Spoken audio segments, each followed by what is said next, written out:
Blog Talk Radio. Hi, everyone, and welcome to MetaVisionaries Global Live Radio. I'm your host this evening, Debbie Edwards. We have a really great guest on tonight. Now, this is the second appearance that we're going to be speaking with clinical hypnotherapist Steve G. Jones, and I'm really excited to go ahead and bring him on. Now, for those of you who have not had a chance to learn about Steve, I'm going to tell you a little bit about him here. But before I do want to remind everyone you're welcome to call in to our call line to listen in to our conversation at 646-716-6198. You're also welcome to ask questions, so we encourage participation. Also, just to let you know, we do have our chat room open and available. It just takes a couple moments to establish a Blog Talk Radio account to go ahead and participate. Or, hey, you're also welcome to listen in as a guest. So let me tell you a little bit about Steve. Now, this is in his own words. Steve has appeared on networks such as Fox News, CNN, CBS, among others, and has an amazing list here of educational things behind his belt, as well as research and scholarly activities. Now, in his own words, this is what he says. Imagine living the life you deserve to live, a life in which you have unlimited wealth, focus, and confidence. You see endless, exciting possibilities, and you feel so good about it. Steve has focused his life on developing a powerful line of hypnosis products to launch you powerfully in the direction of ultimate success. These products include his top-selling weight loss hypnosis CDs and MP3s. New opportunities await you, so start your journey now. Now, before we go ahead and bring him on, I do want to encourage everybody to go ahead and check out his website. We should have that listed there in the bio here of our show. And with that said, I want to welcome Steve back. Steve, welcome to the show. Well, thank you, Debbie. Good to be here. Yeah, you're welcome. And go ahead and just remind our audience your website there, just so they get the chance to check it out while they're listening in. Sure. It's just my name, SteveGJones.com. All right, wonderful, wonderful. Yeah, no, I think it's really great. And, I was looking at just the amazing assortment of CDs you have available and the different techniques you've been able to share with people. And it's great to welcome you back on, to explore a little bit more of these topics, being that we only got to cover so much in our last round in our interview. And, this is something that a lot of people are really curious about now, as we talked about before with hypnotherapy. It used to be kind of a taboo thing, but now more and more are starting to explore it with different aspects that, pertain to their own ability to, heal addictions and heal different things in their lives, different types of things, even when it comes down to sleeping better. But, in the line of your career and the work that you've done, what are some of the amazing things that you focus on when it comes to hypnotherapy? Well, a lot of my work ends up being focused on weight loss and smoking cessation, because that's what the majority of people know hypnosis to be helpful for. A lot of, especially in the southeastern United States, for example, people come through and they do shows at hotels. At 12 o'clock is smoking cessation, and at 1 o'clock is weight loss. So they get used to that, and they find out that's what it's used for. But I've had the opportunity to take it further in many cases and explore such things as past lives and helping people develop their metaphysical powers and things of that nature, things which personally to me are more interesting. Yeah, and I totally agree with you, and I know we touched on this a little bit last time, and I had something in mind really just within the last couple hours, and I guess more of a personal question, but do you have any CDs available to help people through the grieving process? Say, someone they love has got terminal illness, or, they're going through the dying process. Is that something you work with also? I believe we have a series on grief, and if we do have a series, we would have it the usual way, which means we wouldn't have just one; we'd have 25 different ones. But sure. If you go into under the website SteveGJones.com and type in grief in the search bar in the upper right-hand corner, or close to there, then they will come up for you. Okay. All right. Are you noticing that people are coming to you for that at all, or is this something that, they're just starting to be curious about hypnotherapy as a tool for recovering for grief? Well, as far as the people coming to me, my fees are fairly high now, so I usually just appeal to celebrities and so forth. So I don't have anyone coming to me for that. Usually I just deal with things that would be of an interest to viewers on TV, for example. So it's kind of skewed the clients I get now. And we, as far as people ordering online, we sell millions of recordings every year. So I really don't know what people are mostly ordering, but I can say that I have not seen grief represented that strongly in the different breakdowns that I've looked at of sales and what people express an interest in. But it's something that we all go through from time to time. We'll lose something or have some sort of grief, and occasionally we will all at one point or another need to reach out to someone, whether it's a hypnotherapist or not. We'll need to reach out to someone for some sort of relief, or at least someone to understand what we're going through. Sure. Well, and that's completely understandable. Yeah, and it was something that came to mind today, and I thought about that, and because I know a lot of people, when they're going through the grieving process, it becomes a very private experience, and I think a lot of people have a difficult time admitting that maybe they need to talk to somebody, and sometimes that even makes them angry, thinking that, I've got to talk to someone, I'll just deal with it myself. And hypnotherapy is just such a great tool to be able to overcome so many other challenges. I could completely see it being able to be used as a tool for, healing from grief and loss. Yeah, absolutely. And one of the challenges that I've found is because I use my products too, I use my recordings to overcome certain challenges. And the more challenges you overcome, the more streamlined you become. And the more streamlined you become, meaning things don't slow you down anymore. They used to, but they don't. So you become this very streamlined individual, and if you're not careful, you can push it a little too far, because most people aren't like that. So, for example, when I deal with people, I'm so streamlined now that things that affect them don't affect me. But if you push it too far, then you can become, insensitive, because you're able to deal with grief so well, and you're able to deal with every other thing that could happen to a human so well, and everyone else is not. So you almost appear to be insensitive, whereas really you're just trying to streamline every process and get past that and talk about something that you'd rather talk about with your friends and family and so forth. So this idea of becoming a better and better person and getting over grief and all that, just a little cautionary note. I've noticed that if you go too far with it, then there is the potential of losing touch with people who aren't so good at dealing with those things. So yes, hypnotherapy is great for getting us over all sorts of things. But one thing I've realized at this advanced point in my career is that we still need to maintain that part of us that realizes that, hey, not everyone's as good as good as we can be at dealing with stuff, and so just a little insight I've had recently.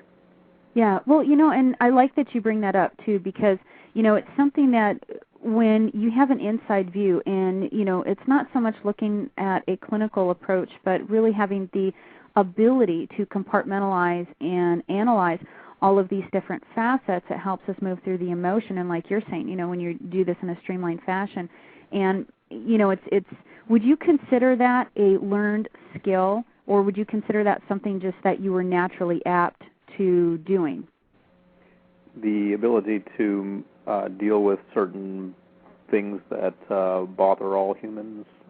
Yeah, is it something that through your line of work that you acquired, or do you feel that this has just been a natural trait for you, and therefore the hypnotherapy has just been, an appropriate transition when it comes to your career? I feel that I gained all of that from hypnotherapy because I lacked all of that, and so that's why I went into that career, because I was a kid my mom died of leukemia when I was 6. My dad was he was a little affected by that, and he started drinking fairly heavily, and so I didn't have the best upbringing. I had a wonderful father who did provide for me, but sometimes due to the alcoholism there was a little lack there. So in the absence of a mother, the lack of a father who was completely intact at all times, and things like that, caused me to go into hypnotherapy looking for a way to get myself better. I've got to fix myself if I want to fit into this world and amount to anything. That was kind of my thought as a young adult. And so I did that. And so for me, it wasn't a natural ability at all. It was just a matter of me being more broken than the other toys in the toy box, if you will, and realizing that I needed to heal myself. And I went so far with it that I just, I overcame this, and I figured, well, I'll just overcome that, and the next thing. And so now, I'm at the point where I have dealt with a lot of things that a lot of people have never dealt with because they didn't have that feeling of lack or brokenness initially. So for me, it wasn't a calling that happened as a result of being okay. It was just a desire to fix myself. And then I realized, oh, wait a minute, I did that with hypnotherapy. I can show others how to do the same thing if they want. Sure. And what a great example, though, too, to be able to take something that, really was quite an impact, of course, in your life and those that were integral in, your upbringing and being able to give you, that peace of mind when you're younger, but being able to take that and, even though the intent, of course, was to heal for yourself, but look at all of the people that have been able to, utilize the CDs and the instructions and, the work that you do and find that healing within themselves, even if it's just a small part, but, looking at the health and well-being of others as a result, and it's to me, it's just such an amazing journey, when we go through these really tragic experiences and then, when time goes on and it's kind of like we're on the outside looking back into our life as the younger years of self and seeing how all of these things have really brought forth a gift for us rather than grief in a way because, if it hadn't been for that, look at all the people you wouldn't have been able to, help get through the things in their lives that, they really needed a solution for. Absolutely. And we see this in people such as Tony Robbins, for example, a guy who, at least according to his story, grew up pretty poor. And so for him, money was a big deal. So now he has, he's a bazillionaire or whatever amount of money he has. And a lot of his focus is, there is the human element of working with people's emotions also, but a lot of it is teaching people how to get rich. And we see that a lot in people who did grow up poor. I didn't grow up poor or rich. We always had just enough. We had my dad was good at saving money, so we didn't spend it all, but we had a fair amount if we needed it. But I did grow up with lack because he wouldn't spend excessively. But it didn't create in me the Tony Robbins type, which was, in my opinion, is, I didn't have much, and now I'm going to have more than I need. I'm going to teach everyone how to get what they need. But the lack I had was an emotional lack. So I want people to bridge that gap. And I think that my point is that I feel that the lack that we have in our youth contributes to the lack that we attempt, at least, to make up for in our adulthood. And if we are lucky enough and hardworking enough and successful enough to do that, then we can share that gift with other people because we don't want people to have the pain that we had. And I think that's the bottom line. I don't want people to suffer for years with the emotional pain that I had if there's a quick and easy way to get over it, and that's what hypnotherapy offers. Yeah, well, and, I really like your approach to that, too, because I think, some people have gotten the wrong impression with hypnotherapy, and especially, like, as you bring it up when it comes to just, financial wealth and success as a result of, that want, that desire, because they felt that it was missing in their lives, so then it becomes, this catalyst for them, this end goal, and they miss a lot of the other things in life that really bring them wealth too. But, I like that we can talk about this too because I think, really bringing awareness to it and looking at so many different ways people can use hypnotherapy in their lives, and it's not just for finances, but even for emotional, mental health and well-being, and looking at how that resonates within the body physically and how that can really help heal the physical self because, of course, as we hear the old school term mind over matter.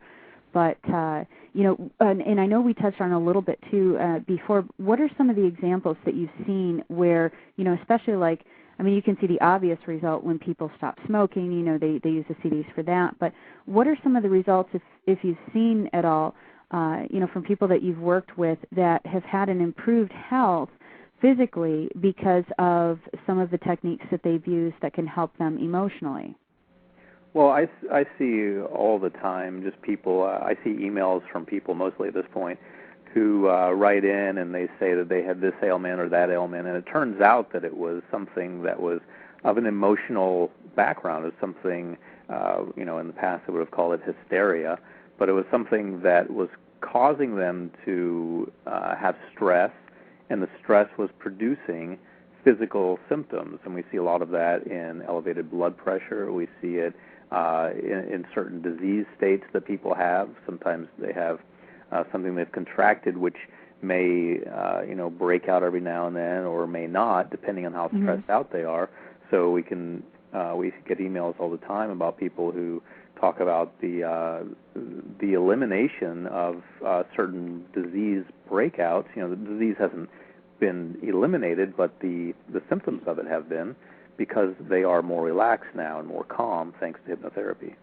Yeah, and what a great thing too, because when we think of even just on a small level, just the stress levels, what it does to the body, and it really makes a point too, no matter how much someone has or doesn't have when it comes to material things. If they have a peace of mind, they have a quality of life. And when I think of that, I think of, say, people in South America, people in different, places of the globe that really live a very humble, simple life, but they are happy and they're content because there's a harmony within themselves, and which creates and resonates a harmony within, the people around them too. Oh, absolutely. It's not your happiness is never a function of how many dollars you have in your bank account. It's an internal thing. And a lot of times people who go chasing that happiness and chasing money, thinking that's going to result in the happiness, find themselves at the end of the road no better off than they were when they were poor. In fact, in many cases, they're a lot worse off, because now they've got this hunger for more and more and more. And as we know, there's never a point where you've made all the money in the world. There's always going to be something else you can conquer. So they feel that ongoing stress, and it's based on lack, it's based on emptiness, it's based on something that can be filled by other means, but they choose to keep on chasing whatever they're chasing instead. And we see it not only with money, we see it with love, we see it with certain quote-unquote addictions, even though I don't like to use that word, but we see it with a lot of things that people get hooked on. And the chase is inappropriate, but it's hard for them to realize that and get off the treadmill. Yeah. Well, and it really does. We can, and it's interesting you bring up the treadmill too, because we can look at two completely opposite ends of the spectrum. You can look at, say, someone that's obese, and then you can look at somebody who has this complex body dysmorphic identity, and you've got somebody that just can never work out enough, and someone that can really not motivate themselves to get off the couch, but they still sometimes have that addictive tendency where it's just this continual, kind of like this. They eat it themselves to continue this pattern of behavior, but they have a really hard time breaking out of that. And so it's interesting, when you look at hypnotherapy and just the different things that you can help, where people are able to balance that type of appetite that they have for, whatever obsessive compulsive behavior or idea or thought pattern, and it just, to bring that sense of peace to them where it's not such an entrapment or, such a hard thing for them to live through. And have you noticed, especially in the world that you work with right now, being that you're working with people that are high profile, are you finding where, say on the other end of the spectrum when it comes to, this obsessive body dysmorphic tendency, addictive behavior, are you finding that you're working with people with that behavior that are needing, hypnotherapy for relaxation techniques and things? Well, the people that I'm working with, no, they're of a different class of challenges, if you will, things that appeal to networks at the moment, which would be more like past life regression and things of that nature. But I do know that with clients who purchase products from the website online, there is a lot of that, and it's, who knows what the cause is. We could track it back, as far as we want. Usually, it's a parent who says, "Hey, you could stand to lose a pound or two," or someone indicates to them at some point that they're an overweight child or something like that, but who knows where that comes from? Why did that parent say that? Why did they feel the need to put their child down like that? That comes from probably their parents, and where did their parents get it? So who knows where this all started, or who was initially responsible for throwing the first punch? But at any rate, it's at this point it's so common. We see quite a bit of that. Yeah, well, it's just really interesting. It's kind of, the chicken or the egg controversy with it, but, I think it just really comes down to more of a simple thing is just, with what you do with being able to help people come to terms with things, in a delightful way, though, in an inspiring way. So I think that that's really amazing how hypnotherapy can bring such a positive way of release for people, that it's a gentle process. And I was curious, too, because you've mentioned the past life regression a little bit, and I know we touched on it a little bit last time, but I was hoping to get into that a little bit more because it's such a curious thing, and to be able to really recall something that, may be unexpected. Are you finding that this is happening unexpectedly, or that people, have the intent and they're ambitious to achieve that? Well, my life currently is, I'll go in, there'll be cameras set up, and the intention is definitely we will find a past life, or we will not be filming today. So there's definitely it is on purpose, and the intention is there. So it is. There's certainly pressure these days on me to find that, and there's no question about why the person is in there and whether or not we will find it. But sometimes it doesn't happen quite the way everyone thinks it will. Sometimes it happens in a way that is unexpected, or they weren't Cleopatra, they were a farmer, they weren't even female, they were male, and things like that. And it can be a little shocking for some people to be humbled and realize that there was only one King Tut and only one Cleopatra and only one of this and that, and then it wasn't them. Sure. So, sure. But it can happen in very unexpected ways. Yeah. Well, and it is interesting too. It's neat that you bring that up, because I know that there are some people that really gravitate towards what is familiar, what they know of history, and it becomes something. I'm curious, and it's just, I guess, throwing this out there, I'm curious if subconsciously, because they are attracted to that time and era, potentially because they've had a past life there, is it possible that they're attaching to that particular identity because that is the only exposure they've had to it, or is there a deeper root to it because of the influence it had on the people of that era? So I'm curious about that. Well, that's a question that may continue to go unanswered. I really don't know the answer to that. But in many cases, what we do see are past life regressions that aren't really past life regressions, and we see, and I've had them too. Not all past life regressions are real. Sometimes people just make things up because they saw them on TV or what have you, and fantasy stuff that gets in their head or that they wish happened. But I think your question dealt more with is it sort of imprinted on our spiritual genetics somehow? Is that kind of what you were alluding to? Yeah, it's something that and I just wonder about it too, because say there are several of us that lived in medieval times, okay, for example, some people that have fascination with castles and with knights and the whole nine when you're talking about that. And so they'll naturally gravitate towards believing that they've been in a past life related to that. So when they're doing a recall, whether it's spontaneous or intentional, it just makes me wonder if more often than not they gravitate towards the figures in history or myth that they have already learned about, or, is it the majority that they gravitate towards ones that would be unknown, a peasant or a farmer, that kind of thing. So I think a lot of people picture themselves as knights, but looking at the population and location, how many knights could there really be?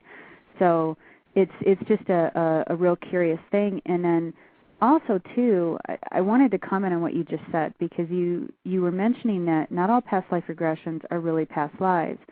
And something spontaneously happened to me about 3 days ago where I was jolted awake, and from this dream that I had, I was this 9-year-old, half Native American, half white little girl, and I remember I was kind of like comatose. I couldn't move, and I was stuck in this wooden box. It was during the day. I was in the desert, and I was being transported, and I remember hearing, oh, my God, I'm going to die. But the people around me transporting me thought I had already died. So at first, originally, I'm like, okay, wagon train days, I'm dead, that's a past life. But then later on in the day, I thought to myself, well, what if it's actually a missing child of today? What if this is something that's happening to a child, somewhere across the world? Or, what if I'm seeing something that's taken place, from a child that has died that hasn't been able to be located? So I'm curious of your take on that. Well, I think that could very well be an actual past life. And, as a researcher trained in a doctoral program at a university, I'm always skeptical until I see evidence of, a past life. The story you're relating sounds like one that would be actually true and real and would have happened. It doesn't sound like the fantasy-type stories that I often hear about, which are quote-unquote past life regressions. The next step, however, would be first of all, anyone can just say, yes, I accept it, and that is a past life, so we can end it there. Or we can go the scientific route, which I prefer, and we can start looking for signs of the times. Under a hypnosis session, go back to that, and what do you see? We'll try to figure out a geography, try to figure out a time. So a time and a location, try to figure out other characters who may be historically significant that either you knew or you knew of, and look for things that you wouldn't have known in this life, things that you wouldn't have access to. And, of course, that requires a tremendous amount of research and time. But in the cases where that has been done, there have been fascinating stories about people who have lived past lives and then reincarnated, and their children were still alive from that past life, and they were reunited with them, for example. And they were able to sketch an entire town that had been wiped out in their current lifetime, but according to historical records that were then researched, their sketch was accurate. So we would need to take it to the next level and look for that. But offhand, I can say, just with over 20 years' experience listening to past life stories, I can say yours definitely sounds like one that is accurate. Yeah, that's awesome. Well, because it's something that personally I've remembered at least over a dozen. In the earliest age, it was completely by surprise through a meditation CD when I was 15, and it was something that I was just transported back, but the experience, and it happened while I was awake, the experience was frightening, and I remember, because it was unfamiliar, and when I fell asleep that night, that's when I had a full past life memory through a dream. And I remember dying, what it felt like to die, and I also remember after I died that there were like 3 or 4 people in spirit waiting for me, and I saw my body, and I, was kind of like, oh, okay, well, there's my body, all right. And then I left from that, and then it was kind of like there was a flash of light, and then all of a sudden, I was back in my body and I woke up. So it was really, really intense. But with all of these, and it's been years since I've had any type of memory in that fashion, and it's something also too. And I've never really used any hypnosis techniques to do any regressions because of how easily I was able to get into them. So I'm curious if that is something that, would be the next step. And it's always fascinated me, the connection with regression work to the person's ability to have that soul recall of being able to bring back, the memories of past lives to be able to work through, say, traumas and fears and, different things that they experience here. Right. Hypnotic regression would be one potential avenue for that. In my opinion, as a hypnotherapist, of course, I'm going to say it's the best one, but there are a number of ways to get there. You can do it through talk therapy, or you can do it through recording your dreams, or it sounds like you're able to do it perhaps just by, meditation might even help, just a matter of relaxing and recalling the events and then recording them. But the next step would be to get some sort of as detailed as possible, sort of map, if you will, of the events and places and people. Yeah. Well, and it's just really fascinating too, because when we think of the mind, how the mind is so easily open and receptive to the power of suggestion. And I'm curious too. Now, let's say you're working with somebody and they're a little hesitant, curious but hesitant, and is it something, from what I've gathered, especially with the tone of the voice, the way that you speak, how is it that you present the type of information or the message or the recordings, I should say, even in person or on CD? How do you present the material in which to bring the person into that state where they're most receptive? Well, there are a number of schools of thought on this, and I always tell people my way is not the right way or the wrong way. It's just my way. But my way that I feel works, it's just the easiest way to do it, and it has, in my experience, it has the highest degree of success for people learning to do this, and that is to just use a monotone voice. So whenever I train clients or train students rather to do hypnosis, I just say, practicing Jack and Jill went up the hill, and saying it just like that, saying it in a monotone voice, getting used to smoothing your voice out. But there are other schools of thought that say that voice patterns don't matter, that you can just talk like I'm talking right now. You can have variety in your voice, you can have highs and lows, and stop and start and so forth, and it won't matter. And what I find is that technically, probably that won't matter. However, in most cases, people find it just a lot more relaxing to hear someone talk in a monotone voice, like the boring college professor knocking the whole class out by talking in a boring voice. What a great example of hypnosis. It's the easiest way to do it, and it's the quickest way to learn it. And so for people starting out, I always recommend just using a monotone voice. And it doesn't matter what you're saying. You can be saying Jack and Jill went up the hill or go deeper into hypnosis. The fact that you're using a monotone voice lulls somebody into a hypnotic trance. Sure. Well, and that makes complete sense, too, to be able to, bring that person into a state of relaxation where it's, the voice isn't something that is jolting or hyper or, that kind of energy. And I'm curious, too, when you're working with people, do you find that there's more success with stronger visualization, or does it come through more suggestive techniques when it comes to more of a psychoanalytical approach? I'm curious about that. Well, according to the NLP camp, and I'm an NLP practitioner, master practitioner, and trainer, so I'm in that camp too. But there are still two camps. I feel the camp that leans more heavily towards hypnotherapy and the camp that leans more heavily toward NLP. But having said all that, the NLP folks tell us that 80% of the people are visual. And if that's the case, which I have not seen research on this, but if that's the case, then having imagery is of tremendous value to 80% of the people.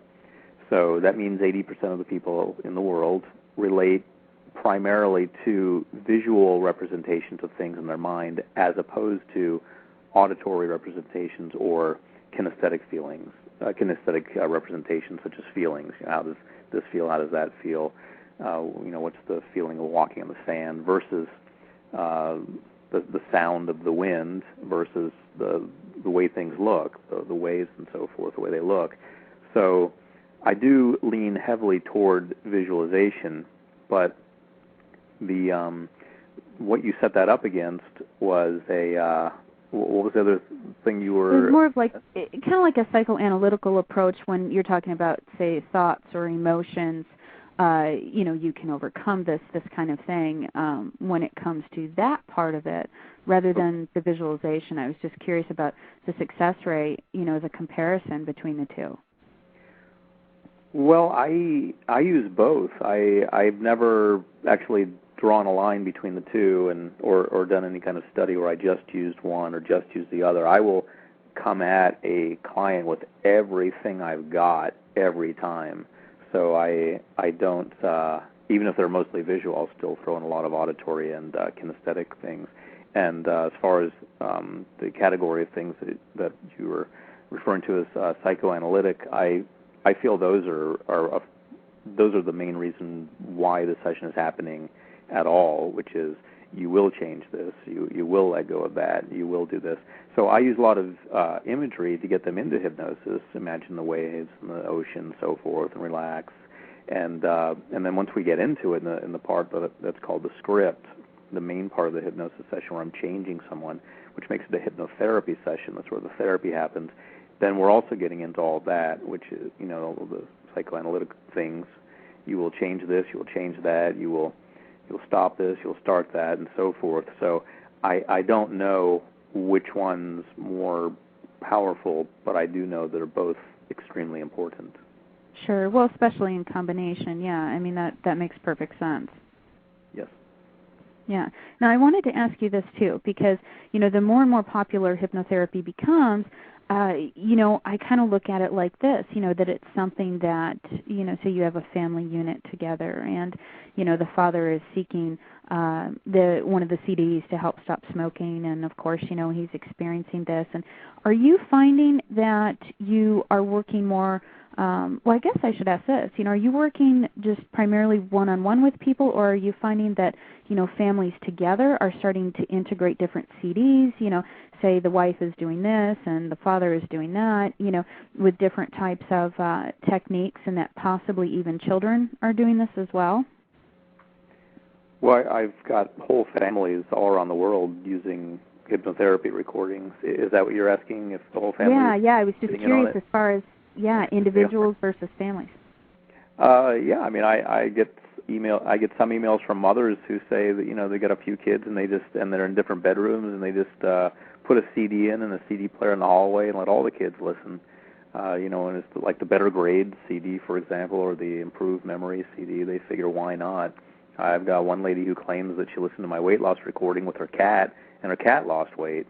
So oh my gosh. I don't know if that's accurate or if that's just her perception, but that's an interesting one.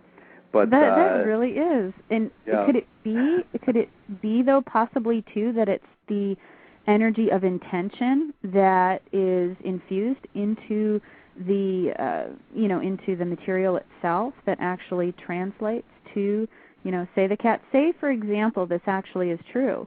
Is it possible the intent alone of you helping people lose weight, transcends that energy itself? And that could very well be.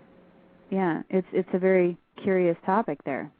That's so many things when we get into that realm of thinking, which I fully embrace. But so many things in that realm are difficult to research, and Sure. Setting up what would be considered a valid scientific study to check that out would be a little challenging, to say the least. But I personally, intuitively, I feel that's quite possible, and that's probably what's happening. Yeah. Well, it's just so amazing, too. And I want to ask you this now. It piqued my curiosity when you were talking about the system that you have for children to receive better grades. I'm wondering if you could talk a little bit about that. Sure. Well, Better Grades has to do with a lot of different things, and I'm constantly surrounded by school administrators of all levels, from elementary school all the way through universities, because of my doctorate in education and the people I associate with. So I'm well aware of the many factors affecting bad grades. And, as a kid going through school, I didn't always have the best grades. I had my ups and downs as well. So I know from personal experience also what affects grades. And it's not just a matter of remembering stuff. Sometimes it's a matter of being able to regurgitate it with a pencil and paper when it comes showtime. You know, here's the exam, and you're nervous, but you've got to produce. You've got to write down the first 5 presidents of the United States. And a lot of times when that happens, when it's time for that, people who do have a wonderful memory just have an inability to access that information because of nervousness. So we find that just offering relaxation is a huge part of being better in school. And then we have the effect of kids just not caring. I mean, I went through that also. Times where I just didn't care about school. I didn't care what my grades were. My dad offered me $5 for every A, but, as a kid, what did money mean? What am I going to buy? My parents bought my clothes and my food, and after my mom passed away, my dad took care of that. So, this money stuff, that's for adults. I didn't need it. So anyway, incentivizing kids doesn't always work because they're not always speaking their language. I think maybe ice cream would have been my language or something like that, my right. one that I wanted. But so you get into the whole idea of making them care, and that's a very personal thing, what makes each kid care, because you could have a kid who does like money, who knows. So it gets into the realm of having them reach within themselves, find out, what really matters to them, and then equate that to success in school. And then we bring in a little bit of NLP when we go that route, setting things equal to other things that aren't really equal, like success in school being equal to, happiness. So, that it'll make them happier if they're successful. Not that they'll be down and out if they're not successful, but, programming them to feel a sense of pride and happiness and feel as good as they do when they do the thing that they really enjoy, whether it's swinging on a swing set or riding a go-kart or who knows what it is. So I have to make it generic yet personal. I have to leave it open to them to fill in the blanks in their mind, but I have to then invite them to take that personal thing that they filled it in with and run with it. So we really get into a lot of territory when we talk about improving grades, but my attempt was to, in the recordings, to cover as much of that ground as possible. Yeah. Well, and to be able to help them really feel a sense of self-worth, especially if it's something like you're saying. I mean, I think all of us at one point, it's like, why bother getting good grades? I mean, really, it's kind of like, my interest is more doing this or this or this, and it becomes more of how does this relate to my personal life, and sometimes it interferes with my personal life. The personal life takes center stage, and, I can understand, where something like that is influencing a lot of our youth right now. Absolutely. Yeah. My focus was on playing when I was a kid, and so I can relate to the kids who are focused on that. And as a result, it took me 9 years to get my bachelor's degree. So I was pretty slow going through school, but I kept on going. Something inside me, maybe my dad in the back of my mind telling me that you've got to graduate college. Maybe that was it for me. But getting through to people on their level, getting them to realize just how important education is a real challenge. But it's definitely something I'm up for. Yeah. Well, and it's so great too, to be able to look at things in that perspective. And I think sometimes as adults, we get, I guess the message gets lost in translation because we forget what it's actually like to be a child. And right. To be able to remedy something that when we're standing in our shoes, at the age we are, and we're saying, okay, well, you should care about this, and you should do this, and you should get grades, like this for this reason. And I like what you said, as far as when it comes to speaking their language, because we were there too. We were in that position, but now we're facing so many other things that are becoming obstacles, like school budgets, multicultural experiences, when you've got multiple languages in a classroom, and just different things that are happening, that are adding to classroom sizes, of course, food and nutrition that affects their ability to concentrate and things. So it's really nice to be able to offer something to children, but also something that the parents can relate to too, which I like that, which helps bridge that gap. Right, absolutely, and having the parents on board is of primary importance. The main factor actually that contributes to school success or lack of success is socioeconomic status. Rich kids do well in school, poor kids don't do so well, and that's what the research shows us over and over again. Well, that creates a big challenge because, is the solution making poor kids rich? That's not going to happen. So, because it's not that simple. So, there has to be the next thing that we go with. And as it turns out, there is no next thing. There isn't anything that comes anywhere near that, anywhere near the research results that show that rich kids do well and poor kids don't do so well. So the next thing, in my opinion, is just getting through to the kids' subconscious mind and making that a non-factor, making the fact that their parents don't care about education a non-factor, making the fact that they don't have a whole lot of nice things and maybe they don't have the best food, making that not a factor. And these things are challenging because it's part of their harsh reality.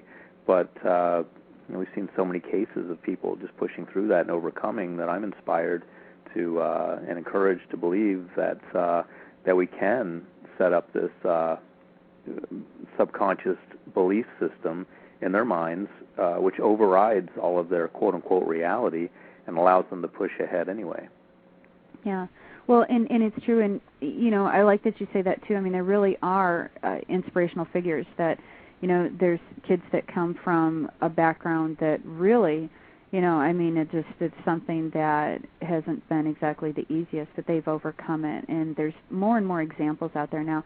But it's also, too, and I kind of look at it this way, as we observe the way things are happening in our societal structure when it comes to these economic challenges, more and more people are falling from the middle class into, the not necessarily lower class, but into poverty. And our poverty rate is just unbelievable. But I think the more and more people that share that common thread, I don't want to say the more comfortable they are with it, but the less of a taboo or the less of a burden it becomes, I think, because, where a lot of kids say, hey, they can relate to each other. I think it's kind of stepping a little into the background. But I don't know. To me, it's like a little bit of a side effect. So I don't know what your take is on that. But it is a curious thing when you're looking at, the economic class structure in the way that they relate to, whether they have the passion for school or they don't have the passion for school. That could very well be having a huge effect. We've also got the Walmarting of education, with Phoenix University. Not to put now, I get emails from Phoenix University, but places like that. There are research institutions that if you have a PhD from a university such as that, and you want to serve on a dissertation committee, for example, they won't let you because you went to an online university like that. So they are looked down upon, and people should realize that when choosing a higher education university. But we have the wholesale Walmarting of the whole educational process, where now you can get an education that's probably not as good, and you can get it online, and you can get it fairly quickly because people just don't have patience to do things the way they should do them. And so we see a lot of that. But we see a lot of other institutions. We see some Ivy League institutions offering some online programs that are actually quality, and they're not the entire program. They're just a part of it, maybe a little certificate that they add on to their degree that's offered online. So all of these things are happening right now. Yes, it's becoming more popular to be poor, and that's just the way it is, and that's an unfortunate side effect of the devastation we've witnessed in the economy. And it's kind of weird to say that it's kind of hip to be poor, but it's just kind of the way things are going. And then it's becoming also normalized, really, now.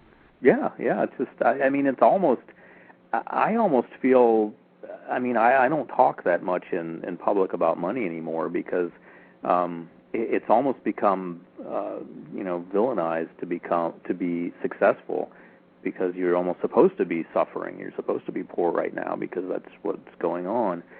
So it's going to pass and things will get better, but right now we do have that. So all of these things are affecting education, and who knows what the net result will be, but we are in a fascinating time with the wholesale Walmarting of education and poorness being in, and who knows what will happen. Yeah. Well, and it's true, and that's where I think, programs such as the ones that you offer, really it's not even just that it's an alternative, but it's something where people are able to take more charge of their lives and become independent of, this mainstream, the ship is going down. I know a lot of people personally that tell me, I don't even watch the news because it's just propaganda. It's trying to program you to believe this and be, subjected to fear and all of these things. But when you kind of look at it as an overview, in a way, I think people are so saturated by things that are just overwhelming. They really, they're kind of hibernating within themselves. And so these CDs and, being able to do things one-on-one, I think are a really positive solution because they're able to receive that without it being contaminated by all these other things, that's kind of commercializing them in a way. I agree, and I think TV is an instrument of propaganda, and that, ever since it was started, it has been. It's gotten people elected. It's gotten people to take certain drugs. It's telling us what to buy. It's telling us what to think. It's telling us how to process what's going on in the world. It's taking our vision off of what's really going on and showing us a false reality. So I have nothing good to say about TV, but it's yeah. So that's I guess an entirely different topic. But yeah. So I do look at it that way. As I mean, here we are reaching out and saying, hey, if you want your mind controlled by something, why not make it something good? And so we are offering mind control and stuff like that. But at least you can read on the package what you're putting in your mind. You turn on the TV. I mean, you're putting in weight loss, or putting in motivation, or putting in smoking cessation. You know what you're plugging in. You turn on your TV, and you're just, it's like rolling the dice. You never know. They're going to put in your mind whatever they want to at any given time, and as much of it as they want. As long as you leave that channel open to your brain, they're going to feed it full of all kinds of stuff. So if you're into being told what to do, why don't you let hypnosis tell you something good to do for a change? Yeah, well, and that's where, hypnosis really is such a positive tool in people's lives. And it's just an interesting scope when you look at it, because when people hear hypnotherapy, I'm going to be, hypnotized, which a lot of times will translate to I don't have control over what's happening, what's being put into my mind, and I just respond. Because, remember seeing the 80s talk shows where, you bring a hypnotherapist on and, it hypnotizes the audience and they do goofy things and things like that. But, overall, when we look at things, really what you're saying does make a lot of sense, because when we're looking at television in general, there's just a lot of, submissive ways of being able to inject certain ideas and fears and all these other things, but a lot of times it has more of a negative effect than it does a positive. I think people just feel defeated before they even have an opportunity to be hopeful. And I think, and I don't know if you'll agree or not, but it's just an observation, is I think that's where a lot of people do feel so helpless and or angry when a lot of these things are happening in the world, because it's such an overwhelming sense of negativity. And it doesn't give them step-by-step tools on how to help remedy or, heal that type of perception. And like CDs like this, like you're saying, you know what you're getting, and, you listen to it, and you have a choice whether or not you want to, embrace that or reject it. But a lot of times that, when we're subjected to other things, that, really we don't realize what we are being affected by. Absolutely, you're at the mercy of whatever they want to put in your head. I remember an example of this that really sticks out in my mind, and that is that when I lived in California, there was in one small neighborhood in one area there was a hailstorm, and my parents saw that on TV, or my dad and my stepmom, I called my parents. My dad's now passed away, and my stepmom's alive, but they were both alive at the time, and they called me and said, California's under attack from a hailstorm. Well, are you inside? And it was one little street in one neighborhood in one part of one city in the state, and the news was making it sound like California was under attack from hail. So we live in this false reality all the time. What's happening on TV is not really what's happening. It's what they want us to think is happening.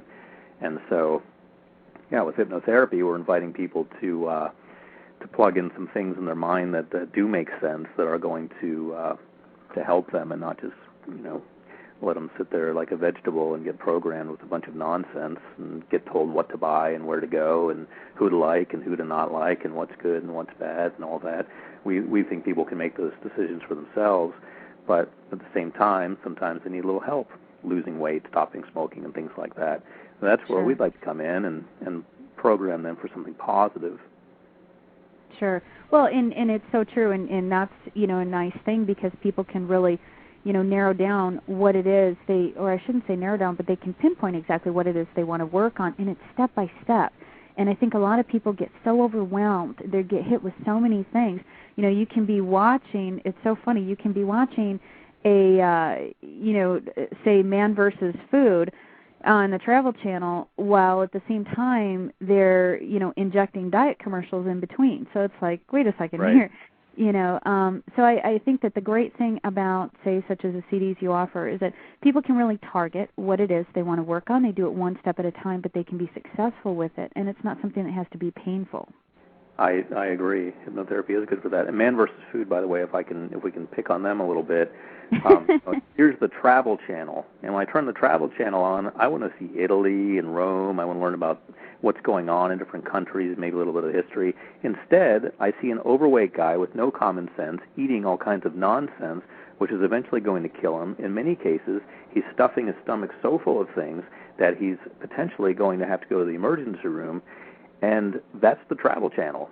That's what I get when I want to watch something about travel. This is how ridiculous TV has become, and the nonsense that they're putting out. And any time I've ever turned on and I have, I think, 900 channels, and they're pretty much all worthless. But when I do turn the TV on, I like it to work, so I have the cable package. Yeah. And any time I turn on the Travel Channel, that's what I see. I don't think I've ever seen anything else on the Travel Channel. That's what they're putting in my head on the Travel Channel. Well, yeah, and it's interesting too, and it's gotten down to corporate ratings and things like that, and of course having a financial purpose behind it. But then it goes right back to the beginning of what you and I were discussing, earlier in the broadcast, when it comes to people's desire for, having the bigger, better, more when it comes to money and it comes to all of these things, and it's really, tip the scales of balance. But, I think the place to really start, are like the programs you offer, and, to help people understand that they've got choice, they've got the ability, they've got the own, personal power of being able to actually change these lazy patterns or things that are painful for them, and bring really joy and a sense of contentment in their lives. Absolutely, and that's what we bring. And we also have catered a little bit to the online community, because people do want education online. Though I'm opposed to a bachelor or master's or doctorate being online, we do offer certificate programs online. And so we have NLP training, we have hypnotherapy training, all of which is online. You can do it in the comfort of your own home. So we've done as much as we can so far, and more to come, but as much as we can so far in terms of getting help and educating people about how to do what I do online. Yeah, absolutely. Well, we've got actually less than a minute remaining in our broadcast, and I know we're going to stream off the air here just for a little bit of a brief time, but I do want to remind everybody your website. So if you can go ahead and remind everyone your website again, and so that they have that, so that they can explore that and visit that in the archives too. Sure, it's SteveGJones.com.